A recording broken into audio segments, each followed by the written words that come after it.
Rejuvenescimento facial. Vamos falar um pouco sobre quando você deve começar a se preocupar com isso e quais tratamentos, quais alternativas, como a gente deve seguir para se manter com uma aparência jovem, natural e bonita.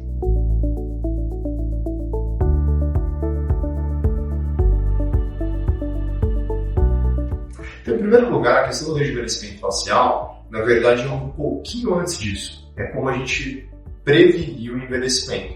Porque a prevenção do envelhecimento ela é muito importante para que as manobras utilizadas, sejam cirúrgicas ou não cirúrgicas, elas sejam menos intensas. Então, de uma forma geral, você ter uma boa alimentação, você usar filtro solar, praticar atividade física e ter uma vida saudável, vai fazer com que você envelheça de uma forma mais devagar. Mas agora vamos ao que interessa. Então eu gosto de dividir em 3 etapas. A primeira etapa é, a gente tem que analisar realmente a roupa do nosso rosto, a roupa do nosso pescoço. Então, como é que está o aspecto da nossa pele? Como que está a textura disso tudo? Não adianta nada a gente ter um rosto bem desenhado, bem contornado, com tudo no seu devido lugar de uma forma jovem, se essa roupa ela estiver velha. E o que é uma pele velha? Uma pele velha é algo que tenha uma textura um pouco mais rude, ou seja, uma textura mais grosseira. E o que causa uma textura grosseira? Poros dilatados, rugas finas, rugas grossas, alterações na superfície da pele, como lesões pós-exposição solar, cicatrizes, manchas. Então, todas essas alterações, elas contribuem para que o nosso olhar, o nosso inconsciente olhe para uma pessoa e fale, essa pessoa tem mais idade ou menos idade. Então, a primeira coisa, para você deixar essa pele mais jovem, para você deixar essa textura com o aspecto de uma pessoa de menos idade, seria você tratar essa roupa, tratar essa superfície. E na maioria das vezes isso não é cirúrgico. Por mais que as pessoas achem que o tratamento da pele ou da ruga é apenas esticar, cortar e esticar, não é bem assim. Isso não funciona. A pele é uma superfície elástica e ela deve ser tratada mais como invernizá-la do que como esticá-la. Então o que a gente vai fazer? A gente vai, em conjunto com dermatologistas e até mesmo com alguns equipamentos aqui na nossa clínica, fazer com que essa pele seja tratada, seja por lasers, por outras tecnologias ou por pires. Então, toda vez que a gente for pensar nessa primeira etapa, que é a roupa do rosto, a gente tem que pensar em como deixar essa superfície mais lisa, com menos alterações de pigmentação, dando uma aparência mais jovem. A segunda etapa, aí a gente vai falar um pouco mais sobre os procedimentos cirúrgicos. E dá para a gente fazer um gancho e também incluir a terceira etapa. Então a segunda etapa é alinhar o que perdeu forma, ou seja, devolver o contorno jovem do rosto. De forma concomitante e associado a isso, existe também o volume do rosto.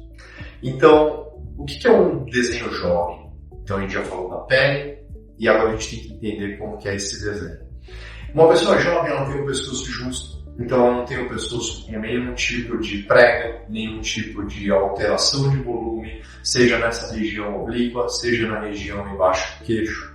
Subindo um pouco mais, a pessoa jovem ela tem um desenho da mandíbula bem linear, então não existem quebras, não existem gorduras caindo sobre a mandíbula, muito menos retrações nessa porção aqui entre o queixo e essa bochechinha que se forma aqui. A boca, ela tem uma aparência neutra ou com leve sorriso, ela não tem o canto da boca caído. Os sulcos, tanto o lábio mandibular quanto o naso labial, que é o bigode chinês ou a marionete, eles são praticamente inexistentes, ou eles são muito suaves ao ponto de você não imaginar que essa pessoa tem uma idade avançada.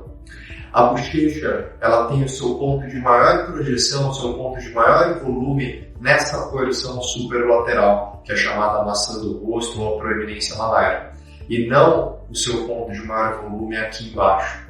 Então o que acontece é que essa bochecha ela escorrega fazendo volume nessa região. A pálpebra, ela está em conjunto com a bochecha. Então não tem uma divisão tão profunda e essa pálpebra também não é tão comprida. Assim como a pálpebra de cima, não tem uma sobra de pele, ou uma sobra de músculo, ou uma sobra de gordura. E a sobrancelha, ela está num aspecto atento, atraente, elevado, e não com essa cauda caída, dando um olhar cansado, um olhar entristecido. Então, para resolver todas essas alterações, que são alterações de contorno, se você se incomoda com alguma dessas alterações, você está na etapa de contorno. E como isso deve ser resolvido?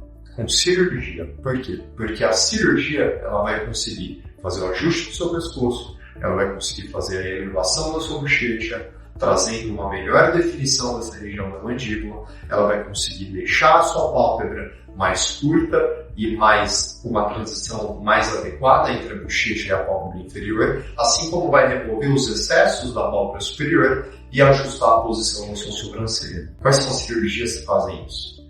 Para o pescoço, para quem é jovem e para quem só tem um excesso de volume, a gente consegue fazer um esvaziamento e ajuste do pescoço apenas por uma incisão debaixo do queixo. Isso é chamado de neck lift. Quando esse paciente também tem alterações do desenho da mandíbula e da bochecha, ou seja, a bochecha está um pouco caída, acumulando volume nessa região, a cirurgia a ser feita é o facelift. Quando a gente fala das pálpebras, seria a blefaroplastia. E quando a gente fala da sobrancelha, seria o brow lift. Quais são os tipos de neck lift? O neck lift ele pode ser apenas por essa incisão, ou ele pode também ser estendido com as incisões ao redor ou atrás da orelha. Isso vai depender do grau de flacidez do paciente. Pacientes mais jovens, apenas por essa incisão dá para resolver toda essa parte do pescoço. Pacientes mais velhos, eles vão precisar de uma tração lateral somado ao trabalho realizado na região central. Facelift, ele pode ser feito com a incisão na costeleta ou dentro do cabelo, contornando toda a orelha e terminando atrás da orelha, ou ele pode ser feito apenas por um corte nessa região temporal dentro do cabelo. Como isso vai ser decidido? Isso vai ser decidido da mesma forma que o pescoço. Pacientes que têm uma flacidez leve ou moderada, eu vou indicar uma cirurgia que não precisa ter um corte ao longo da orelha. Pacientes que já têm uma sobra de pele, que quando deita já faz uma dobrinha aqui na frente da orelha, esses pacientes, depois de ter o rosto reposicionado, depois da bochecha voltar para um local mais jovem, essa pele, por consequência, vai ter que ser removida. E aí a gente vai fazer um corte para que fique muito bem posicionado, contornando a orelha, para remover o excesso de pele. A sobrancelha a gente pode fazer com 4 cortes pequenos ao longo do couro cabeludo, ou apenas 2 cortes nessa região temporal, da mesma forma que é feito para a região da face. Quando eu vou decidir isso, pacientes que querem elevar apenas a cauda da sobrancelha, apenas esses 2 cortes são suficientes. Pacientes que precisam elevar como um todo as sobrancelhas, porque o olhar está muito pesado, a gente faz os 4 cortes, todos eles dentro do couro cabeludo. Para mexer nas pálpebras, na superior é um corte bem no sulco do olhar. Essa cicatriz ela foi muito bem escondida no pós-operatório, justamente por se posicionar na dobrinha do olho.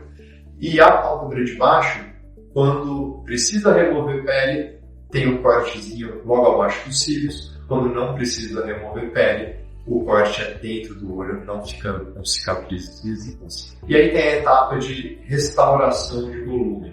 A etapa de restauração de volume ela pode ser feita tanto no consultório, com preenchedores, com ácido hialurônico na maioria das vezes, ou ela também pode ser feita com gordura. A minha preferência é a gordura, porque além de você conseguir devolver esse volume que é perdido ao longo do tempo, você também entrega uma série de fatores de crescimento, uma série de células-tronco que vão ajudar e vão ter um poder regenerativo muito importante no envelhecimento. Além disso, tem pessoas que têm deficiência óssea mais evidente. Para essas pessoas, a gente pode acrescentar também algum tipo de implante para que possa ter a devolução ou o acréscimo de uma proeminência óssea mais adequada.